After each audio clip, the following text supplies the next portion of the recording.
esta casación. Así que voy primero con su mentor para que me dé una valoración. ¿Qué piensa de este caso el experto en materia de derechos humanos, don Joaquín Mejía, desde Vigo, España, esta mañana? Adelante, Joaquín. Gracias, Renato. Yo creo que lo primero que me gustaría señalar es Sí, que recordar que una de las garantías judiciales que deben caracterizar a un juicio justo es el principio de presunción de inocencia. ¿Y qué significa el principio de presunción de inocencia? Tomando en cuenta lo que han señalado órganos internacionales como la Corte Interamericana de Derechos Humanos. Dos cosas. En primer lugar, que ese principio es un elemento esencial para la realización efectiva del derecho a la defensa. Y, en segundo lugar, que este principio o este estado de presunción de inocencia debe de permanecer o acompañar a la persona acusada durante toda la tramitación de un proceso penal hasta la sentencia firme que determine obviamente su culpabilidad. Y de esta presunción de inocencia deriva un principio que está en el artículo 339 del Código Procesal Penal, que es el indubio pro reo. ¿Y qué implica esto? Según este artículo, cuando no hay pruebas suficientes para condenar a una persona, se debe dictar sentencia absolutoria y asimismo será absuelto en caso de duda razonable. Por tanto, lo que este artículo nos está diciendo es que para condenar a una persona respetando el principio de presunción de inocencia, se deben de cumplir tres condiciones. La primera condición es que existan pruebas suficientes para condenar a esa persona que está siendo acusada.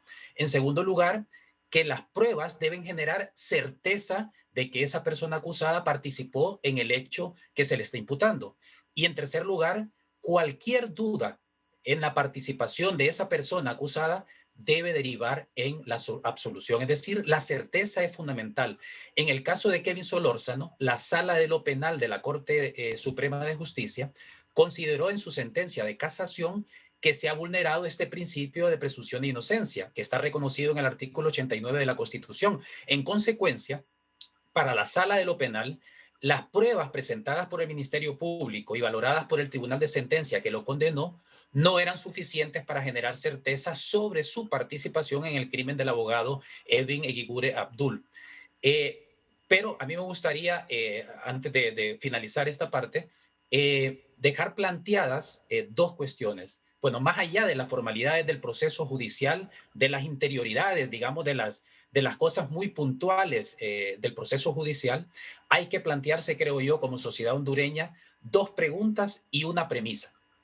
Perdón. La primera pregunta es, ¿quién va a reparar el daño moral y material de esta injusticia que ha mantenido a Kevin Solórzano en prisión desde el año 2014? Primero. Y la segunda pregunta, ¿quién va a reparar a la familia del abogado Egigure Abdul por la falta de una investigación imparcial y efectiva para determinar la identidad de los verdaderos responsables del asesinato de su familiar? Esas dos preguntas tienen que estar siempre presentes en cualquier análisis alrededor de este caso. Y termino con la premisa. En mi opinión, este caso es una evidencia más, es otra evidencia más del fracaso de las tímidas reformas implementadas en el sector justicia del país y de algo que dice la Comisión Interamericana de Derechos Humanos en su informe especial sobre Honduras de 2019, la persistencia de muchos de los problemas estructurales que debilitan la garantía de independencia e imparcialidad, y abro comillas, y que contribuyen a que persista la situación de impunidad en el país, cierro comillas. Sí, bueno, yo creo que lo primero que hay que señalar es que, en mi opinión, tanto la sociedad hondureña como la comunidad internacional ha cometido un grave error en relación con la situación que vive Honduras. Y el error es que no hemos querido ver, no hemos querido aceptar que desde el año 2009 Honduras vive en una situación de anormalidad democrática. Y cuando un país vive en una situación de permanente anormalidad democrática, no es posible aplicar medidas que pueden ser adecuadas en una situación de normalidad. Por tanto, Honduras lo que requiere son medidas excepcionales ante una situación de excepcionalidad. ¿Y por qué digo esto? Porque la comunidad internacional e incluso la sociedad hondureña hemos insistido hasta el cansancio desde el 2009 que nuestra crisis de institucionalidad y nuestra crisis política la vamos a resolver a través de dos grandes mecanismos. Un primer mecanismo es a través de procesos electorales que desde el 2009, creo yo, que siendo completamente honestos y desde la lógica democrática, nadie puede asegurar que hemos tenido procesos libres, auténticos y justos. Y en ese sentido, esto demuestra obviamente que los procesos electorales utilizados como una medida normal en una situación de anormalidad, no funcionan. Y uno lo puede ver, en mi opinión muy particular, que puedo estar equivocado, en uno de los grandes fracasos del proceso electoral hondureño y que se puede reflejar en las elecciones internas. Y es el hecho de que la democracia implica que lo que se busca es el gobierno de los mejores y por tanto la democracia impone una serie de virtudes republicanas para evitar el gobierno de los peores. ¿Y quiénes son el gobierno de los peores? Los enemigos de la democracia. ¿Y quiénes son en Honduras los enemigos de la democracia? Corruptos, golpistas, violadores de la Constitución, violadores a derechos humanos, vinculados con el lavado de activos, narcotráfico, etcétera. Vayamos a ver las candidaturas que han salido de las elecciones internas para mirar cómo los enemigos de la democracia han participado sin ningún problema. Eso es lo primero. Y en segundo lugar, la segunda medida normal en una situación de normalidad democrática que se ha aplicado, y esto tiene que ver sobre todo con la comunidad internacional, es que se han invertido millones y millones de dólares y euros en intentar fortalecer a una institucionalidad que está actuando de una manera normal. Y me refiero al Ejército, a la Policía Nacional, al Ministerio Público y al Poder Judicial. ¿Y a dónde voy? Que nos vamos a encontrar, por ejemplo, que estas inversiones económicas tan grandes por parte de la comunidad internacional ha dado ¿qué resultados? Pues que ahora obviamente hay más personal, mejor pagado, mejores edificios, mejor equipo de trabajo, mayor presencia en diferentes lugares del país, pero resultados cualitativos que tienen que ver con la reducción de la impunidad, que tienen que ver con la eliminación de una justicia selectiva, como dice la Comisión Interamericana sobre Honduras, o como el aumento de la confianza ciudadana en las instituciones, ha sido un total fracaso. Miremos el último sondeo de opinión pública del ERIC SJ, donde señala que el 79% de la población tiene poca o ninguna confianza en el Ministerio Público, que más del 80% de la población tiene poca o ninguna confianza en la Corte Suprema de Justicia, que el 85.1% de la población cree que fiscales, jueces y magistrados protegen los intereses de los poderosos y corruptos del país. Eso es grave. Entonces, ¿a dónde voy? Que hemos estado aplicando medidas normales en una situación de anormalidad y Honduras requiere medidas excepcionales ante esta situación. Y en mi opinión y en la opinión de otros sectores de la sociedad, creo que la situación en Honduras requiere que tengamos la valentía de reconocer la necesidad de un gobierno de transición formado por respetables ciudadanos y ciudadanas que tenga unas tareas que son urgentes. Y una de las tareas urgentes relacionadas con el tema de justicia es que se garantice un mecanismo, obviamente una ley es necesaria, pero también otras medidas para lograr que la selección de las personas que van a ocupar las altas magistraturas del Estado, es decir, de los magistrados y magistradas de la Corte, del Comisionado Nacional, del Ministerio Público, etcétera,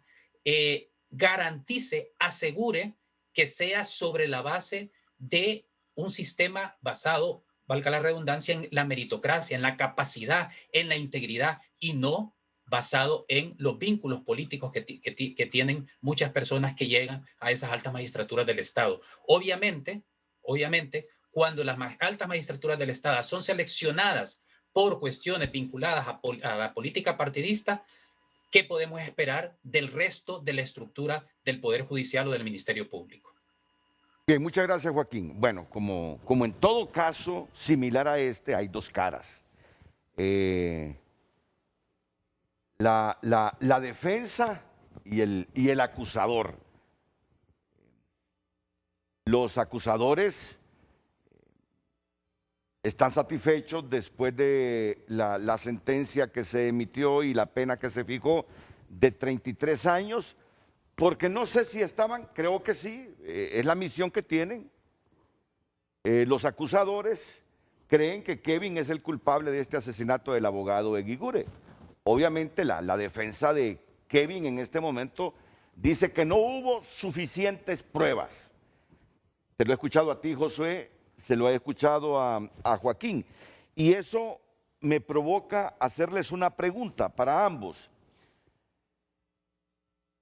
Desde el punto de vista probatorio, aquí la anoté, ¿qué se necesita para condenar a una persona? Siempre relacionando el caso de Kevin Solorza. ¿Qué se necesita para condenar a una persona? Partiendo de esa premisa de ustedes de que no hubo suficientes pruebas en el fallo contra Kevin Solórzano. Sí, Renato, y es una muy interesante pregunta, muy buena, pero no quiero dejar flotando algo que mencionó Joaquín, que creo que responde a la gran interrogante: ¿cuál es la solución al problema sistémico, al problema de la injusticia en Honduras? Y él lo dijo perfectamente bien. Es la forma en la que se seleccionan los altos funcionarios del Estado. ¿Quiénes los eligen? El Congreso Nacional. Y por eso es que decíamos en su programa hace unas semanas que es de vital importancia que le prestemos mucha atención a los candidatos a diputados y diputadas, pero también lo que mencionaba Joaquín sobre un sistema que despolitice esa elección de altos funcionarios. Fíjese que ya hay una propuesta. Se presentó en el periodo cuando Juan Orlando Hernández era presidente del Congreso Nacional, y lo presentó, si usted recuerda bien, la Comisión de Reforma de la Seguridad Pública, integrada en aquel momento por don Matías Funes, que en paz descanse, por Omar Casco y también por Víctor Mesa. Esa propuesta venía a despolitizar la elección de altos funcionarios, generar eso que nosotros hemos pedido a gritos durante años, que es la meritocracia, que una persona asuma el puesto porque tenga las competencias, tanto profesionales, técnicas y, muy importante, tenga un recorrido de vida honorable, que es lo que no tenemos en la mayoría de estos procesos. Pero claro, hay dos, y aquí digamos hay que ser justos. Hay personas que han sido seleccionadas de dedo. En el caso de Guatemala, por ejemplo, se suponía que después de que Claudia Paz y Paz saliera de ser fiscal general, iban a poner a alguien que iba a asumir una posición política más apegada a los grupos de poder, como en su momento se creyó que iba a ser Telma Aldana. Y los grupos de poder, francamente, la eligieron y la pusieron ahí, pero ella asume un papel protagónico de lucha contra la corrupción. Entonces, no tenía legitimidad de origen, pero sí legitimidad de ejecución, que eso es algo que se lo puede ganar cualquier funcionario. Por ejemplo, la Comisionada Nacional de Derechos Humanos, que llegó y criticamos muchísimo su forma de haber accedido al puesto, pero he visto sus últimas ejecutorias y francamente no le veo una agenda política, no veo tampoco que tenga algún amarre o algún acuerdo tras bambalinas. Sus posiciones han sido muy acertadas y muy apegadas a la función para la cual fue nombrada. Y en una conversación con la Comisionada Nacional, mi sugerencia era: mantenga esa misma trayectoria de imparcialidad y objetividad, y usted va a tener el respaldo de esa sociedad civil que ha sido detractora de otros comisionados precisamente porque se han prácticamente subordinado a la voluntad del líder político de turno, que no es lo correcto. Un comisionado nacional de derechos humanos debe ser una persona imparcial. Ahora, regresando a su pregunta, mire, dos cosas importantísimas. La primera, cuando yo regresé de Australia en el 2015, 2 semanas después comenzó el caso de Kevin. Recuerdo muy bien el asesinato de Edwin Eguigure, la captura de Kevin, y fuimos siguiendo el caso como todas las personas que nos están acompañando, la mayoría de las personas, a través de los medios de comunicación. vimos esas inconsistencias entre el retrato hablado, perdón, presentado por la DPI y el imputado, que en este caso es Kevin. Vimos también las inconsistencias entre los testigos y los hechos que, digamos, alegaba la Fiscalía o el Ministerio Público. Y en ese sentido se ha generado un aura de, digamos, señalamientos contra Kevin que creo que son injustos, en el sentido de que toda esta parafernalia mediática y jurídica contra un joven que está siendo acusado sin las pruebas suficientes. Y eso me llama poderosamente la atención, porque aquí hacemos un escándalo grandísimo. Claro, la muerte de cualquier persona amerita que el Estado investigue y que presente, digamos, los resultados en tiempo y forma. Sin embargo, Kevin, un joven que inició, digamos, esta pesadilla, esta novela terrorífica, malévola, a los 19 años, ha sido el foco de atención de los medios de comunicación, de la sociedad hondureña, pero a mí me gustaría ver ahí más bien a todos los corruptos de alto nivel del país, Renato, a todos los que han saqueado el Instituto Hondureño de Seguridad Social. Me encantaría ver también desfilar expresidentes que han hecho lo que han querido con el Estado de Honduras como si fuera una hacienda privada. Esas son las inconsistencias que no terminamos de entender los hondureños. Pero hay una diferencia grande, y lo hablaba ayer con otro periodista. Kevin no nació con una cuchara de oro metida en la boca. Si él hubiera sido de una familia poderosa, potentada, le aseguro que hubieran hecho todo lo posible por minimizar y por atenuar el caso y más bien presentarlo como una víctima. Ese es el tipo de justicia que tenemos en el país, con justicia selectiva y con impunidad selectiva también. Decía que la misma pregunta va para Joaquín. Sí. Joaquín, desde el punto de vista probatorio, ¿qué se necesita para condenar a una persona? Bueno, primero, Renato, a mí sí me gustaría plantear o recordar también, en relación con la pregunta anterior, de cuáles son las salidas.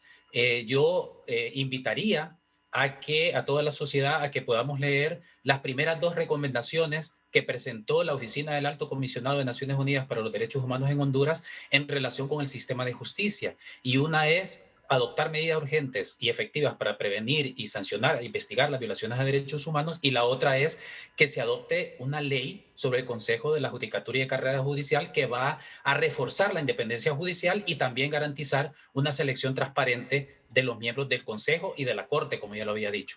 Teniendo en cuenta eso, otra cuestión, que hay que recordar que hay un tribunal de sentencia que dice que Kevin es culpable del asesinato del abogado Yugure. Sin embargo, la sala de lo penal en una sentencia de casación dice, ojo, dice que Kevin revierte esa sentencia condenatoria, es decir, está diciendo que es inocente Kevin porque se violó su principio de presunción de inocencia y además porque no se observaron las reglas procesales para la celebración de un juicio, porque se excluyeron pruebas que eran decisivas en la sentencia y además también porque se valoró prueba que era impropia.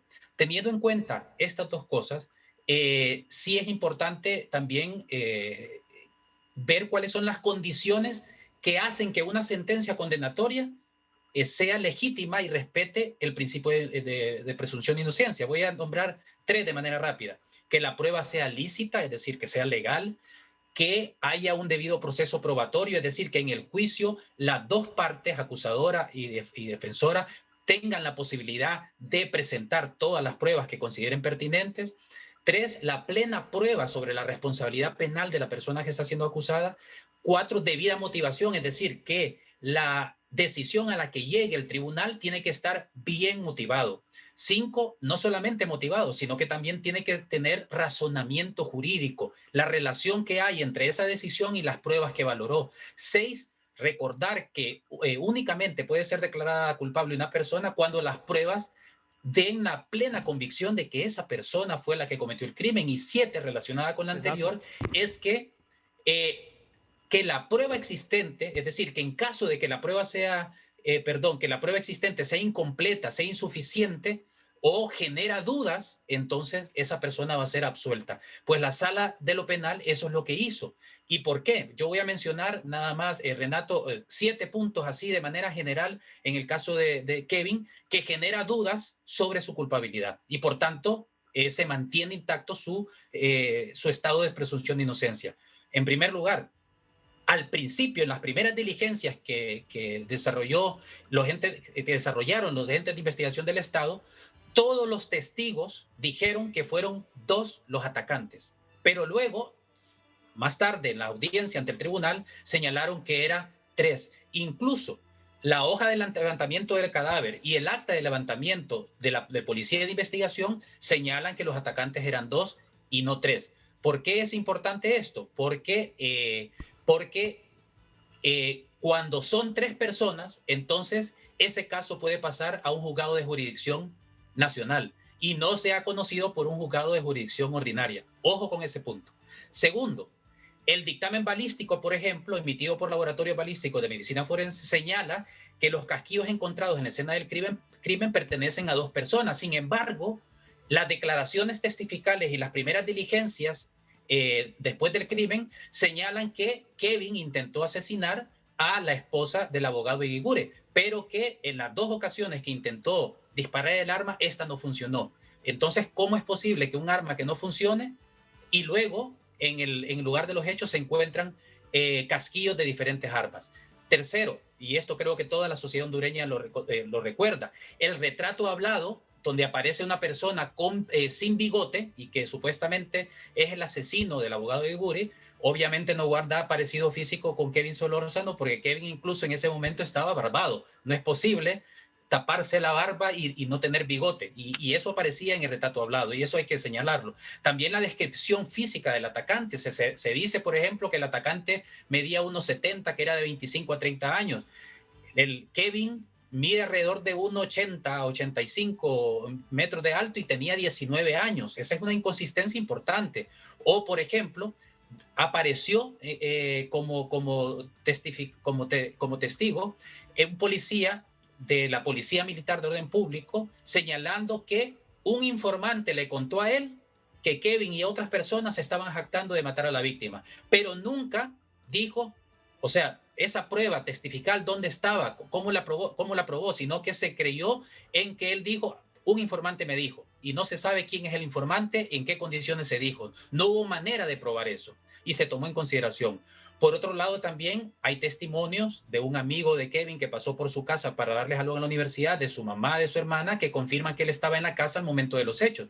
Y algo muy importante, y con esto termino, es el dictamen de llamadas, porque el dictamen de llamadas confirma que Kevin está ubicado cerca de su casa y en la parada de buses donde esperó a su amigo que lo llevó a la universidad, y obviamente que confirma que él estaba ahí y no donde sucedió el crimen.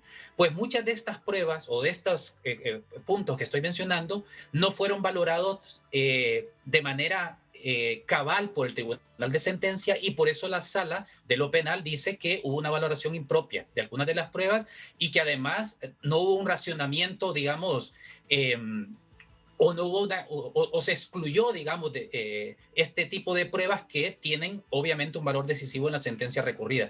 Yo las dejo ahí para que la ciudadanía se dé una idea, y que a mí en lo particular, yo no soy experto en derecho penal, mi área es derecho internacional de derechos humanos, y en ese sentido, cuando yo valoro esto que acabo de mencionar, estos datos, y lo contrasto con la jurisprudencia de la Corte Interamericana de Derechos Humanos, entonces a mí lo que me dice en el ámbito de mi expertise es que obviamente no existe certeza y hay duda razonable de que Kevin Solórzano haya cometido este crimen. Y por tanto, de acuerdo con el artículo 339, con la Constitución de la República, el 89, obviamente cuando no hay certeza, entonces debe prevalecer la presunción de inocencia. Y aquí el Ministerio Público tiene un papel fundamental, porque el Ministerio Público tiene la obligación de investigar, tiene la obligación de determinar la verdad de los hechos, porque la verdad de los hechos es un derecho que tiene la familia del abogado Eguiguren, en el sentido de que le diga al Estado a través del Ministerio Público y a través de un tribunal cuáles fueron las circunstancias del crimen y quiénes son todas las personas intelectuales, cómplices, partícipes, materiales de ese crimen. Y también, ojo con esto, el derecho a la verdad tiene una característica o una naturaleza colectiva, en el sentido de que toda la sociedad hondureña conozcamos qué pasó y por qué en este juicio hay tantas dudas que hacen que sigamos teniendo desconfianza en el sistema judicial hondureño, que creo yo que ese es el problema de fondo que hay en este caso, que representa un problema estructural en la justicia de Honduras. Muchas gracias, Joaquín.